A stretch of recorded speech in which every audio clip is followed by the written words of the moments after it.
वक्त हो गया है लाख टके की बात का। आपके साथ मैं हूं अपर्णा मौजूम और मैं हूं आपके साथ मेनका चौधरी। और इस वक्त बड़ी खबर आगरा से, जहां पर कल से ताजमहल बंद रहेगा। ताज समेत सभी स्मारक 31 मार्च तक बंद रहेंगे।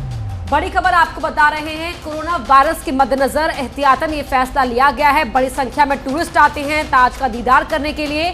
इसी को देखते हुए पुरातत्व विभाग ने ये बड़ा कदम उठाया है। कल से लेकर 31 मार्च तक ताजमहल को बंद रखा जाएगा। साथ ही सभी पुरातत्व जो स्मारक हैं उन्हें भी बंद रखने का फैसला लिया गया है।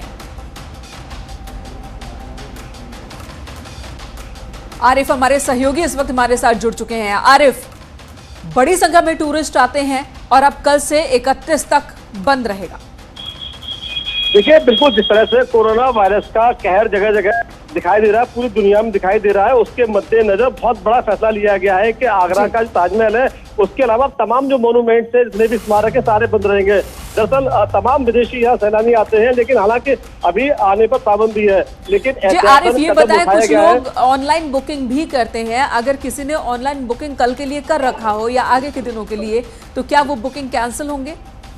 जी बिल्कुल, चूंकि ताजमहल कल से खुलेगा ही नहीं, तो निश्चित तौर पर उनकी बुकिंग अपने आप में रद्द मानी जाएगी। हालांकि जो उन्होंने पैसा दिया है पुरातत्व विभाग को या जो एजेंसी है उसको दिया है, ये अभी तय नहीं हो पाएगा, उनका पैसा वापस होगा। क्योंकि पुरातत्व विभाग के अधिकारी कह रहे हैं कि अभी थोड़ी देर पहले ये आदेश हुआ है कि ताजमहल बंद किया जाएगा और पैसा उनके वापस निश्चित तौर पर हो जाएगा, क्योंकि वो ताजमहल का दीदार नहीं कर पाएंगे। तो ये बहुत बड़ा फैसला है, बड़ी संख्या में लोग आते हैं। एक बड़ा डर था कि ताजमहल को बंद किया जाए। जी शुक्रिया आरिफ आपका इस जानकारी के लिए। और अब बात शाहजहांपुर की, जहां कुछ लोगों ने एक शख्स पर लाठी डंडों से हमला कर दिया, जिसके बाद पूरे बाजार में अफरा तफरी मच गई। मारपीट किन वजहों से हुई ये अभी तक साफ नहीं हो पाया है। मामला खुदागंज इलाके का है, जहां बाप बेटी बाजार गए हुए थे। इस दौरान किसी बात को लेकर कुछ लोगों से उनका विवाद हो गया, जिसके बाद उन लोगों ने लाठी डंडों से बाप बेटी पर हमला कर दिया।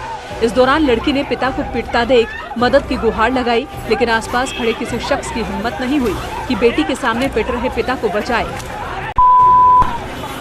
हालांकि कुछ देर बाद एक होमगार्ड के जवान ने बीच बचाव करने की कोशिश की, जिसके बाद कुछ और लोग भी आ गए और पिटाई बंद हुई।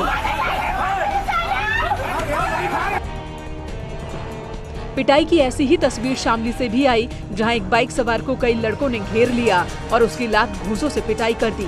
हालांकि इस मामले में पुलिस ने सख्ती दिखाते हुए 9 आरोपियों को गिरफ्तार किया है।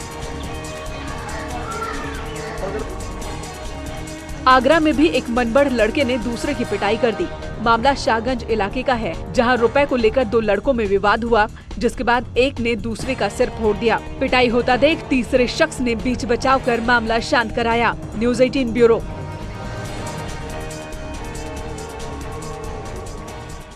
तो लाख टके की बात यह है कि छोटी सी बात को लेकर भी लोग कानून अपने हाथ में ले लेते हैं। जो गैर कानूनी है, ज्यादा शर्मनाक बात यह है कि लोग ऐसी जगहों पर तमाशा देखते रहते हैं।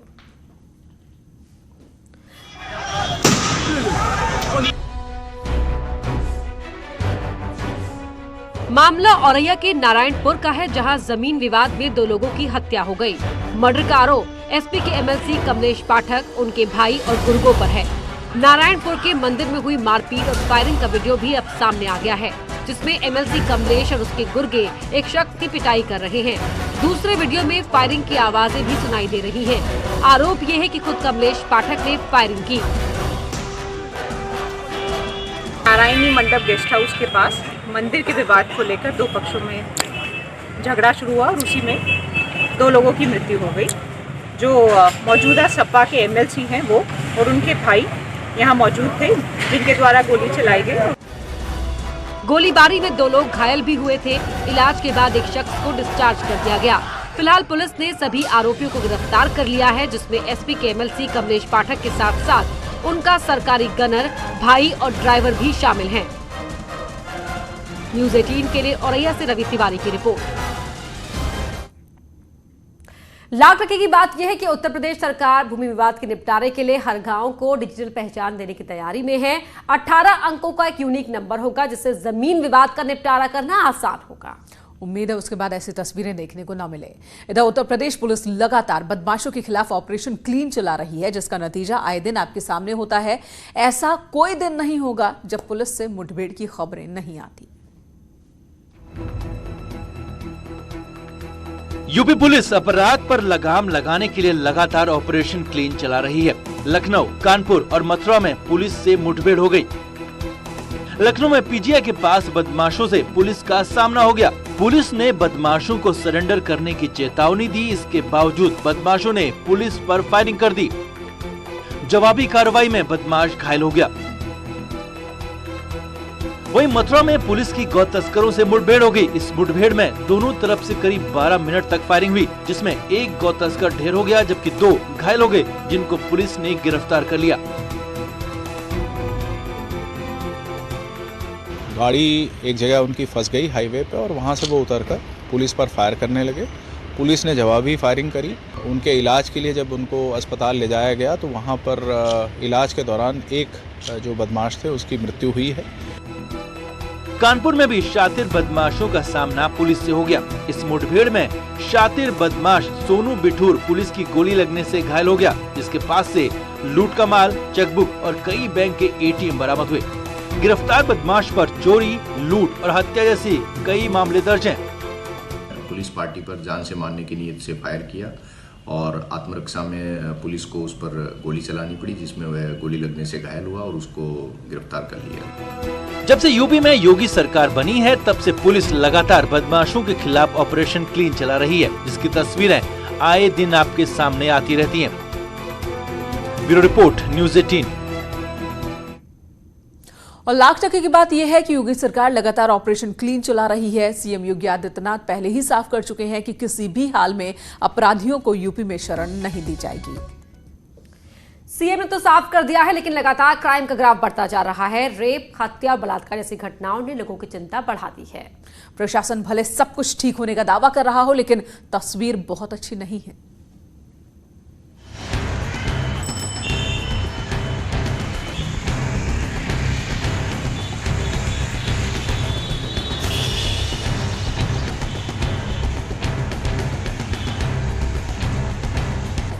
असम से आई लड़की को कानपुर में दरिंदों ने किडनैप कर लिया और फिर मिलकर दरिंदों ने गैंग रेप किया। हैवानों के चुंगल से छूटकर बाहर निकली लड़की को लोगों ने मदद की, तब जाकर पुलिस ने दरिंदों के खिलाफ शिकायत दर्ज की और फिर कारोबारी के बेटे अमित अग्रवाल और उसके साथियों के खिलाफ मुकदमा दर्ज कर 2 कारों को जब्त किया है, जबकि आरोपी अभी तक फरार है। बांदा में नाबालिग लड़की को गाँव के ही 3 हैवानों ने शिकार बना लिया। गैंगरेप के बाद पीड़िता किसी तरह बचकर घर पहुंची। लड़की की हालत देखकर परिजनों के पैरों तले जमीन खिसक गई। दरिंदों की सारी करतूत को पीड़िता ने परिजनों से साझा किया, तब जाकर परिजनों ने दरिंदों के खिलाफ केस दर्ज कराया। अमरोहा में नाबालिग लड़की के साथ 4 दरिंदों ने गैंगरेप किया। ये खुलासा तब हुआ जब पीड़िता प्रेग्नेंट हो गई। दरअसल आरोप है कि खेत से चारा लेने गए पीड़िता के साथ गाँव के ही 4 लोगों ने गैंगरेप किया, उसका वीडियो बनाया और फिर ब्लैकमेल कर आए दिन दरिंदगी करते रहे, जिससे पीड़िता प्रेग्नेंट हो गई।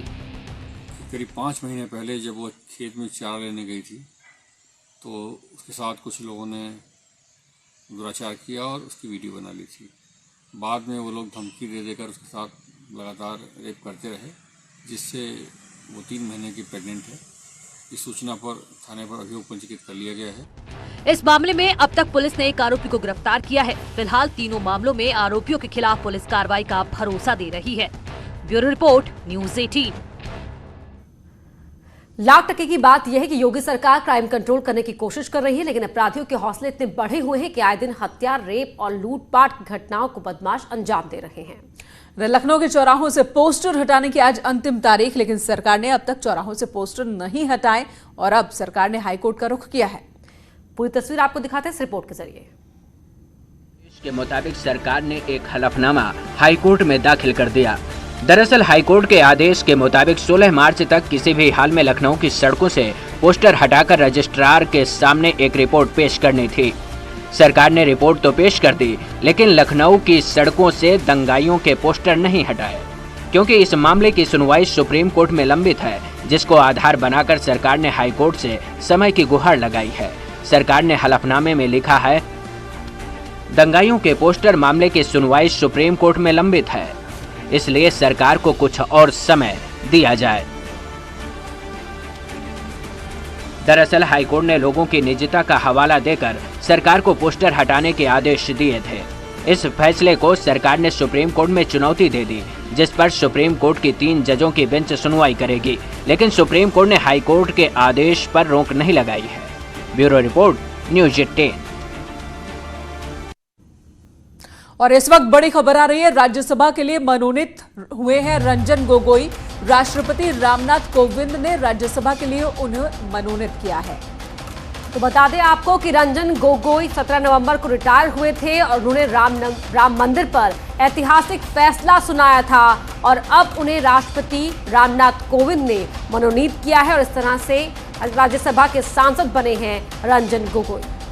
सुप्रीम कोर्ट के पूर्व चीफ जस्टिस रंजन गोगोई अब राज्यसभा के सांसद और उन्हें मनोनीत किया है खुद राष्ट्रपति ने।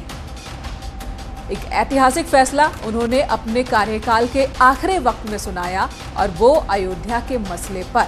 और अब जब उनका कार्यकाल खत्म हो चुका है, उन्हें राज्यसभा के लिए मनोनीत किया गया है। अब राज्यसभा सांसद हैं रंजन गोगोई।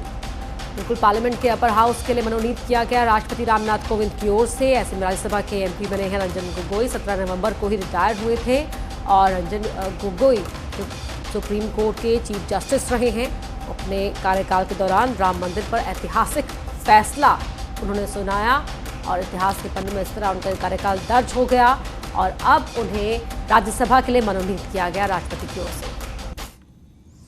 चलिए अब यहाँ रुकेंगे एक ब्रेक के लिए, जल्द लौटते हैं।